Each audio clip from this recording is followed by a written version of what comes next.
Okay, a good idea is a good idea, and it just might take a long time. Watch this video and find out what this gentleman had to do to get this product to market.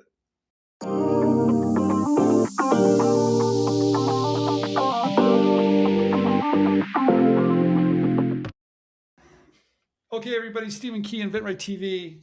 Once again, I have a very special guest, a young man here. He's only 65, young man, and he's got a great product. Shawn, welcome to inventRightTV. How are you? I'm doing well today, Stephen. Thanks very much for the intro. And I am just very flummoxed by the fact that I'm here with you. I picked up your book the first year it came out, and it helped me on my journey. Well, thank you for saying that. I do appreciate it. I remember when I wrote the book, I thought no one's going to read this thing, and I thought, why am I writing this? And it's been a pleasant surprise. So I'm glad you enjoyed it. Thank Mhm. you.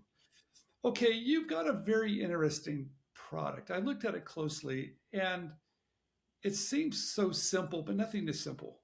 Yes. Okay, so tell me about your product and why did you invent it, and what does it solve? Okay. Yeah, so it's ModCan. That's what it is. I originally came up with wedge because my first patent said wedge shaped container. But I have a corporate partner now, and they said ModCan was what they wanted to go. It's a modular packaging system based on a Oh, jerry can, ergo okay. ModCan.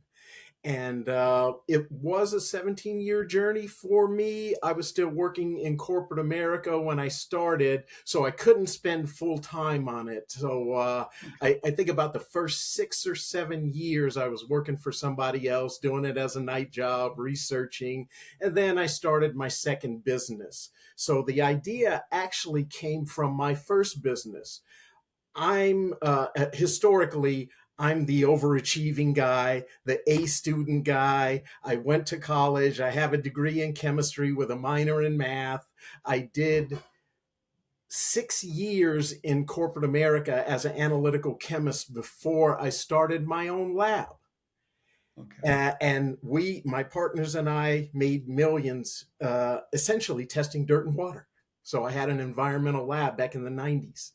And it did extremely well. And that's where I got the idea for ModCan because waste there's two things about waste in the laboratory industry. One is you're collecting waste a test tube at a time because each separate sample has to go through the same process, and you're using chemicals and stuff you can't just dump down the drain.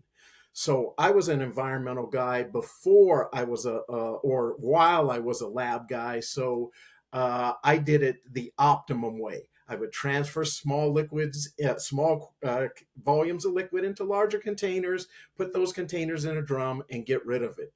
The problem was the only containers in the marketplace at that time, and we're talking about my entire career since the 80s, uh, square footprint, round footprint, 5 gallon containers.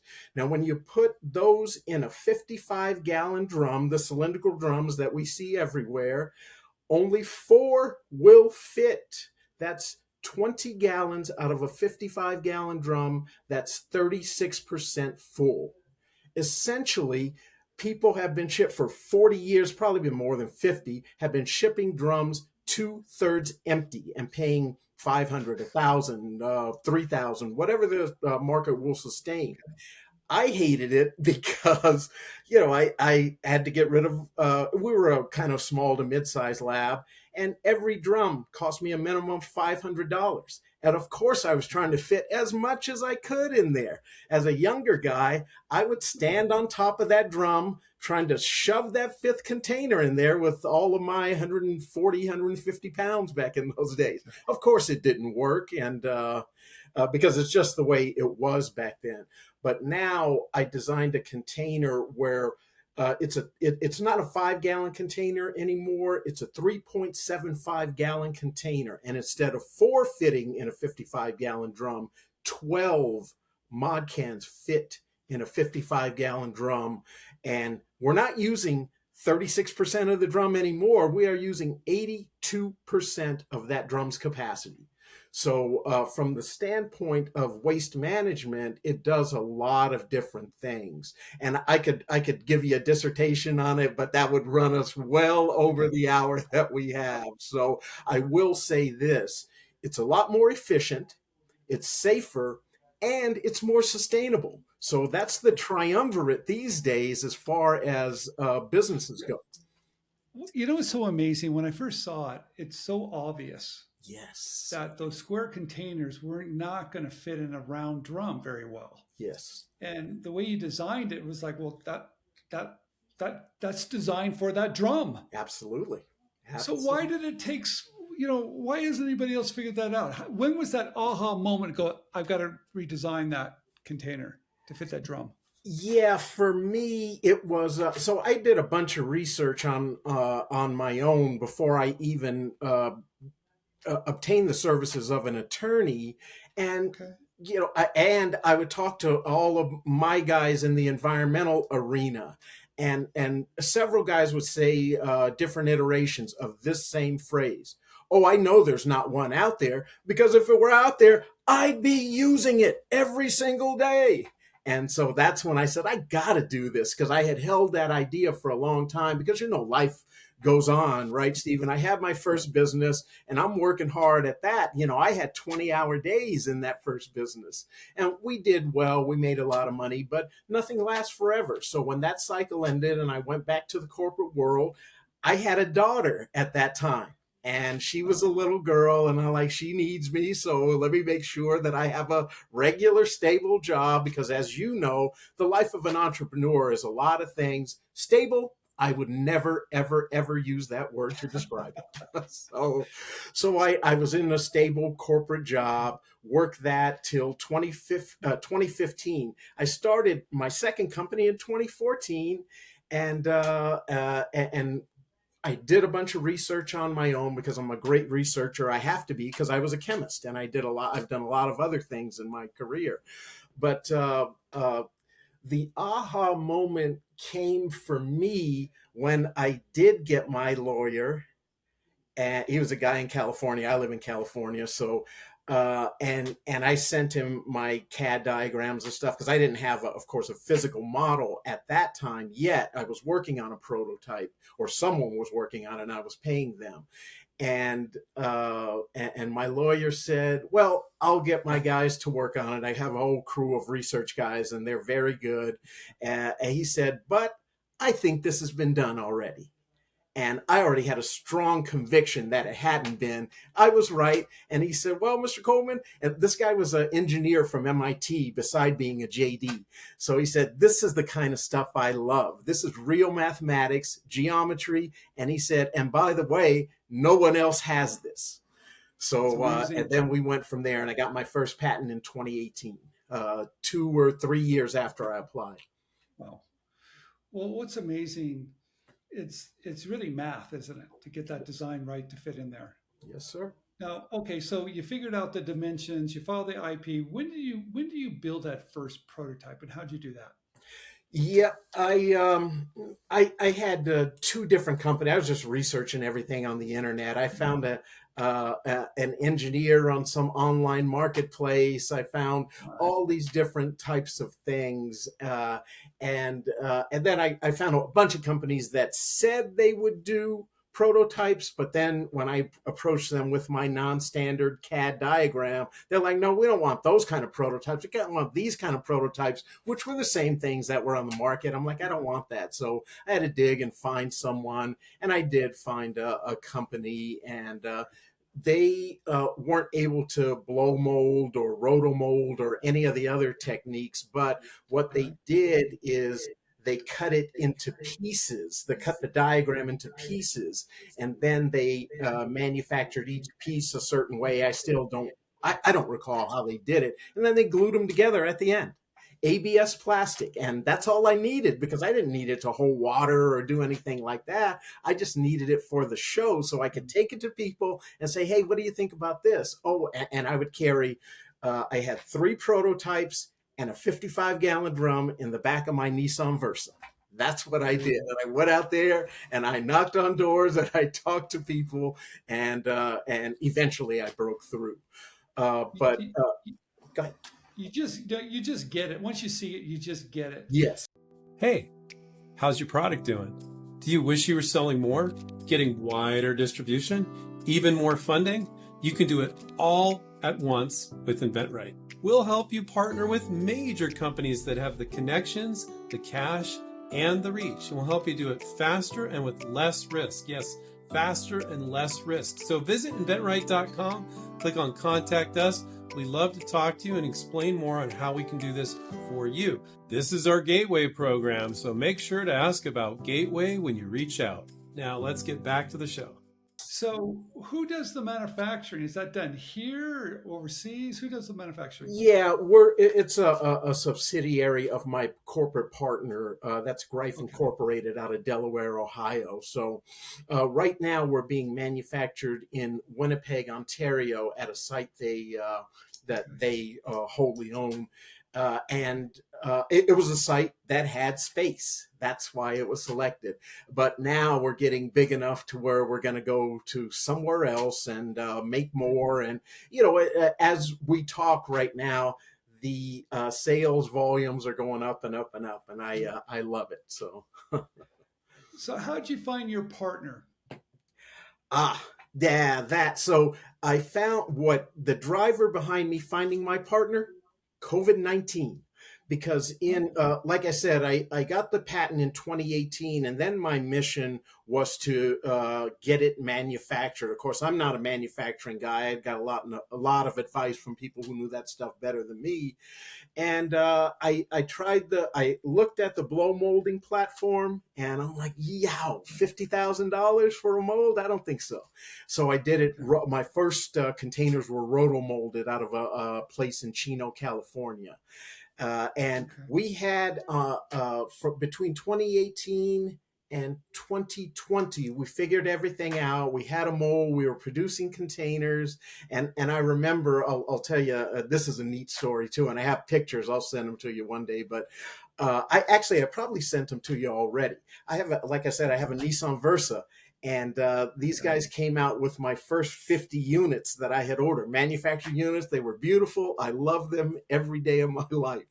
And they brought them in a big, giant cardboard Gaylord box, about 4 feet tall, 3 feet wide, and I knew that thing wasn't going to fit. But I also knew, because the containers were the same size as my prototypes, I worked out the logistics of fitting 50 in my car, in my Nissan Versa. And those guys said, oh, no, you wouldn't do it. And they were betting me. People wanted to bet money and bottles of wine and stuff. I'm like, nah, I'm not going to do that, because I'm going to win. I'm not going to, get you guys to pay me on a fixed game. So I fit all 50 in there. Everybody was astounded, because it was funny. They didn't get it because when they brought out the big box of 50 of my units, they were just like somebody just tossed them in. They didn't stack them. They didn't do anything. And then one of the guys said, I see. It's like a puzzle. I said, there you go. Okay. That's it. So we had the manufacturing. I was going to use their distribution and their sales reps. Me and my guys had already pre-sold 40,000 units at somewhere in the neighborhood of $45 each. So we were on our way. And we were on our way in late February of 2020. 220. Okay. March 9th was the week we were like, yeah, we're going good. And then March 11th is the day that the World Health Organization said COVID-19 is a pandemic. And then everybody said, cancel that order for anything we had. We're not doing that anymore. We're not making any changes. And then the whole world changed for me at that point. At that point, we were at, 14 years in, or whatever the case may be. And everything evaporated in less than a week. And I was undeterred, because I knew it was going to work. One thing my dad taught me is, if you stick with something long enough, and if it's good enough, then you will prevail. And God rest his soul, that was very true. It was true, in his day, and it's true right now, because I stuck to it. and all I did was conducted more research in that lag time. I Okay. joined more business groups. I got on LinkedIn, and I have almost 11,000 followers on LinkedIn now, and I'm not even trying. But Okay. I found a guy on LinkedIn that was an IP specialist out of Ohio, and he's still my IP Good. consultant right now. And Okay. the first question he asked me is, if you had it your way, who would you do business with? And I had been doing business with Greif with the various companies I've worked, plus my own company, since the 80s. And they've always been very good at customer service and doing what they say and all of that stuff. So I'm like, Greif, that's who I would pick. And within a month, we were Greif was interested, and then within a year from that time, which was summer of 2023 or so, in May of 2022, summer of 2022, in May of 2023, we signed our first licensing agreement with Greif. And now we have a couple of licensing agreements, and there's still some stuff to negotiate. So How'd that feel after all oh those my years? goodness, Stephen. I know I read in your book about it. The feeling is indescribable, but Mm. I'll use a word, and this doesn't in no way reflects anything, but it was elation. I was just so friggin' happy that I had broken through. And then I also knew, by not doing it by myself, because I was going to employ a regional strategy starting in California and growing from there. And I mean, it would have worked, but Greif has reach that we don't. It's a company with 13,000 employees doing business in 30 or 40 countries. They have over 200 sites. Of course and of course all the resources. So and that's what we're experiencing now. But to get something like what I'm doing started up at a big corporation like that, I knew it was going to take time, because guys like you and I, we can afford to be nimble and react and all of that. A 148-year-old company, that's what Greif is. They can't do that, and I didn't expect them to. I No. figured it would be a slower journey, but when it hit, I knew it would hit big. Yeah, with those bigger companies, with all the distribution, the time, the relationships, everything else, they're a perfect partnership. You're right about that. It And they're is. looking for ideas coming from people like us that are, you're right, a little bit more nimble, a little bit quick. We can innovate, and they struggle to do that. Right. Wow. Yep. What a great, when you look at it, you're like, well, of course that makes sense. It does. It But does. all the simple, I've noticed over the years, the simple ideas are they're really the hardest ideas, right? They don't Yeah. look it, they look, well, that makes sense, but no, it takes a lot of skill to get it to look simple, Yes, but it's it beautiful. does. It does. It Wow. does. And people still say, because my IP is not biopharma, it's not hardware, it's not software, it's not a gaming platform. And I've had this happen to me dozens of times. People kind of poo poo this guy made triangular containers. That's the kind of reaction I get. But the complexity of it, because we're Yeah. using it to contain hazardous waste. And I'm an environmental engineer as well as an environmental chemist, and I've been doing this for 43 years. The hazardous waste laws, one of the books is 400 pages. So, All and right. then you got the transportation end and all the other stuff. And people have been asking me questions for a long time about transportation and EPA rules and this and that. And I rattle them off like I could do it in my sleep, because because I've been studying this for a long You're an time. expert. And I tell Greif all the time, I'm still the world's foremost expert on my IP. And Okay. I'm kind of telling them, catch up, guys. Come on, I gave you a bunch of information, so let's get this thing going. I love this story. Thank you so much for sharing it today with everybody. Absolutely, Steve. It's brilliant. Absolutely. I love it. People are going to love it. And I like that you had the right mindset. I think your father was correct. Yes. And he was correct. And I want everybody that's watching this, sometimes just trust your instincts. If you've got a good idea, you've got a good idea. It might take a Mhm. little bit longer, Yes. but just work hard, you'll get it done. And Shawn showed us exactly how to get it done. Yeah, I'm going to write a book, Stephen. We need to talk about this because I know you've already done it. I don't believe in reinventing the wheel, and I sincerely wished I would have found InventRight earlier in my process. It would have saved me years of effort. Well, thank you for saying that. Yes, sir. Okay. Hey, inventRightTV, Stephen Key here, another special guest. You guys, you got to love these videos. This is brilliant. Shawn, thank you so much for coming on inventRightTV. Thank you, Stephen. All right. The conclusion, it's really simple. It's going to take longer than you think. If you have a good idea, don't give up. This gentleman is going to make a ton of money, and I'm so glad I got to interview Shawn. Congratulations on all your hard work.